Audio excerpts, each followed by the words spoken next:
ওং নমঃ শিবায়। জয় শনিদেবের জয়। জয় রাধে রাধে। নমস্কার, অ্যাস্ট্রোটক বাংলা চ্যানেলে আপনাদের সকলকে স্বাগত জানাই। আশা করি আপনারা সকলে ভালো আছেন ও সুস্থ আছেন। আপনাদের সঙ্গে আলোচ্য বিষয় বিশুদ্ধ জ্যোতিষ। প্রত্যেকটি রাশি, প্রত্যেকটি লগ্ন, প্রত্যেকটি নক্ষত্রের মানুষের রয়েছে কিছু বিশেষ বৈশিষ্ট্য। এই বিশেষ বৈশিষ্ট্যগুলি তাদের জীবনের অগ্রগতির পথকে প্রশস্ত করে।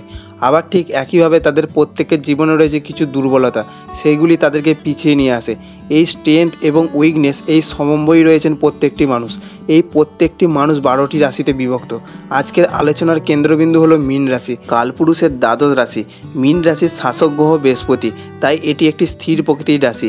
এই মীন রাশি বা লগ্নের মানুষেরা সৎ এবং যথার্থ ব্যক্তি হন। এরা অত্যন্ত ক্রিয়েটিভ, এরা ভীষণ সৎ হন এবং দায়িত্ব নিতে ভালোবাসেন। আজ আমাদের আলোচ্য বিষয় হলো গ্রহ নক্ষত্রের অবস্থানের পরিবর্তনের ফলে স্বাস্থ্য, শিক্ষা, কর্মক্ষেত্র, ব্যবসা, অর্থ এবং প্রেম ও বৈবাহিক সম্পর্কের ইত্যাদির কী কী পরিবর্তন ঘটতে চলেছে।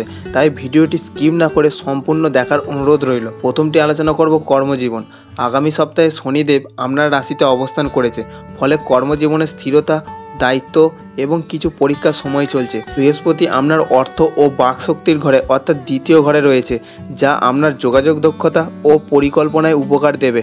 মঙ্গল ও রাহু ষষ্ঠ ঘরে থাকায় কর্মক্ষেত্রে প্রতিযোগিতা, শত্রু বা হঠাৎ চাপ আসতে পারে, কিন্তু আপনি সামলে নিতে সক্ষম হবেন। বুধ ও চন্দ্র দশম ঘরে প্রবেশ করবে, যা কর্মজীবনে ভালো ফল ও সম্ভাবনা এনে দিতে পারে। চাকরিজীবীদের জন্য সপ্তাহের শুরুতে কিছুটা কাজের চাপ ও দায়িত্বের বোঝা থাকবে, তবে শেষ দিকে স্বস্তি আসবে।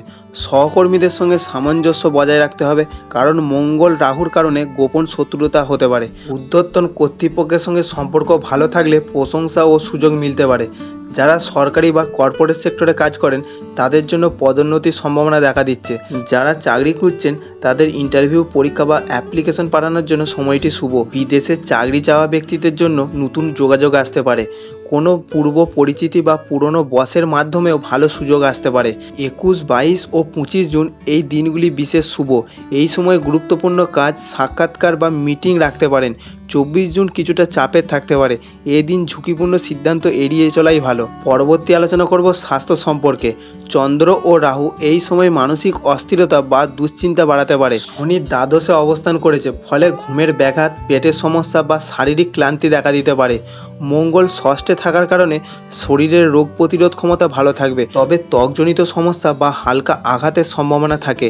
যারা নিয়মিত যোগব্যায়াম বা ধ্যান করেন তাদের মানসিক স্বস্তি বজায় থাকবে। হজম ও রক্তচাপ নিয়ন্ত্রণে থাকবে যদি খাদ্য অভ্যাস সঠিক রাখা যায়। মাথা ব্যথা বা ঘাড়ে পিঠে টান, হালকা ইনজুরি হতে পারে। পরবর্তী আর্থিকভাবে এই মাসটি ইতিবাচক ফল দেবে। বৃহস্পতি চতুর্থভাবে থাকার কারণে আয়ের উৎস স্থিতিশীল থাকবে এবং অপ্রত্যাশিত আর্থিক লাভ, যেমন অতীতের বিনিয়োগ বা বোনাস হতে পারে। শুক্র তৃতীয়ভাবে থাকাকালীন মাসের শুরুতে ভাই বোন সংক্রান্ত বা যোগাযোগ ভিত্তিক কার্যকলাপের মাধ্যমে আর্থিক সুযোগ আসবে, তবে রাহু দশমভাবে থাকার কারণে স্বাস্থ্য খরচ বা ভ্রমণের জন্য অপ্রত্যাশিত ব্যয় বাড়তে পারে। শনি প্রথমভাবে থাকার কারণে আর্থিক সিদ্ধান্তে সতর্কতা প্রয়োজন। শুক্র চতুর্থভাবে প্রবেশ করলে 29 জুন গার্হস্থ্য খরচা, যেমন বাড়ির সাজসজ্জাজনিত যেসব খরচ, সেগুলি বাড়তে পারে। বিনিয়োগ বা যানবাহন বা সম্পত্তি কেনার জন্য এই মাসটি এড়িয়ে চলুন এবং খরচ নিয়ন্ত্রণ করুন। অপ্রয়োজনীয় খরচ থেকে দূরে থাকাই ভালো। পরবর্তী আলোচনা করব মীন রাশির আগামী সময়ে প্রেম ও বৈবাহিক সম্পর্ক কেমন যাবে। শুক্র এই সময় আপনার পঞ্চমভাবে শুভ প্রভাব ফেলতে পারে, ফলে রোমান্টিক সম্পর্কে উষ্ণতা ও ঘনিষ্ঠতা বাড়বে। যারা ইতিমধ্যেই সম্পর্কে রয়েছেন তারা একে অপরের প্রতি বেশি মনোযোগী হবেন। নতুন সম্পর্কের সুযোগ আসতে পারে, বিশেষ করে যারা সিঙ্গেল তাদের জন্য। কারোর প্রতি আকর্ষণ অনুভব করতে পারেন এবং এটি ভবিষ্যতে একটি গভীর বন্ধনে পরিণত হবে।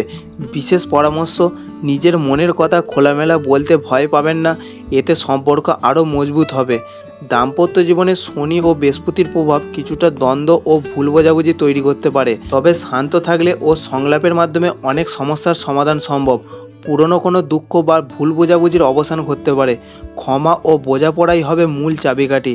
যাদের বিবাহের কথা চলছে তাদের জন্য এই সপ্তাহটি মিশ্র ফলদায়ক।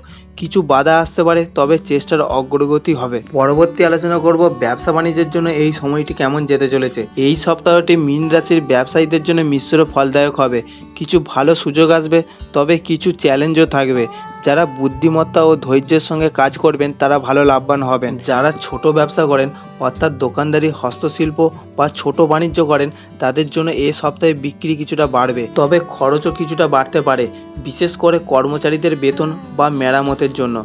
ভালো দিন 22 জুন ও 26 জুন। যারা বড় ব্যবসা বা কোম্পানি চালান তাদের নতুন ক্লায়েন্ট আসতে পারে, বিশেষ করে আগের কোনো যোগাযোগ থেকে। যারা অনলাইন বা বিদেশ সম্পর্কিত ব্যবসা করেন যেমন freelance, digital service, e commerce বা ইম্পোর্ট এক্সপোর্ট যারা করেন তাদের জন্য সপ্তাহটি ভালো যাবে। অবিশ্বস্ত লোকজন থেকে সাবধান থাকবেন। কারোর সঙ্গে ব্যবসায়িক গোপন কথা শেয়ার না করাই ভালো। পুরনো কর বা ট্যাক্স সংক্রান্ত ঝামেলা মাথাচাড়া দিতে পারে, আগে থেকেই প্রস্তুতি নিন। পরবর্তী আলোচনা করব ছাত্রছাত্রীদের জন্য এই সময়টি কেমন যেতে চলেছে। এই সপ্তাহে মীন রাশির ছাত্রছাত্রীদের জন্য সময়টি মিশ্র রকমের হবে। কিছু দিক থেকে বড় সুবিধা মিলবে, আবার কিছু দিক থেকে অতিরিক্ত পরিশ্রম ও ধৈর্য ধরার প্রয়োজন হবে। যারা সাধারণত স্কুল বা কলেজে পড়েন তাদের জন্য সময়টি অনুকূল। নতুন কিছু শেখার আগ্রহ থাকবে, শিক্ষকরা প্রশংসা করতে পারেন। এই সময়টিতে কোনো গুরুত্বপূর্ণ অ্যাসাইনমেন্ট বা প্রজেক্ট জমা দেওয়ার থাকলে তাতে সফলতা আসবে। চেষ্টা করলে ভালো নাম্বারও পাওয়া যাবে। যারা প্রতিযোগিতামূলক পরীক্ষায় প্রস্তুতি নিচ্ছেন যেমন JEE, NEET, UPSC, SSC, railway অথবা অন্যান্য কোনো পরীক্ষা, তাদের জন্য এটি একটি দূরদৃষ্টির সময়। নতুন কোনো টেকনিক বা গাইডলাইন কাজে আসবে। যারা চিত্রকলা, সাহিত্য, সঙ্গীত, ফ্যাশন, মিডিয়া এসব নিয়ে পড়াশোনা করছেন তাদের সৃজনশীল চিন্তাভাবনা বৃদ্ধি পাবে। নতুন কিছু তৈরির প্রেরণা পাবেন। বৃহস্পতি আপনার দ্বিতীয় ঘরে থাকায় বুদ্ধিভিত্তিক বিকাশ হবে, তবে একটানা পড়াশোনায় মন বসানো একটু কঠিন হতে পারে। পরবর্তী আলোচনা করব এই সময়টিতে পারিবারিক সম্পর্ক কেমন থাকবে। পরিবারে একে অপরের প্রতি সহানুভূতি ও সমর্থন থাকবে। বয়স্ক সদস্যের সঙ্গে যোগাযোগ ভালো থাকবে। বাড়িতে ছোটোখাটো অনুষ্ঠানের সম্ভাবনা রয়েছে, যেমন অতিথি আসা বা পুজো পার্বণ। ভাই বোন বা ঘনিষ্ঠ আত্মীয়দের সঙ্গে ভুল বোঝাবুঝি হতে পারে, সেখানে ধৈর্য রাখাই শ্রেয়।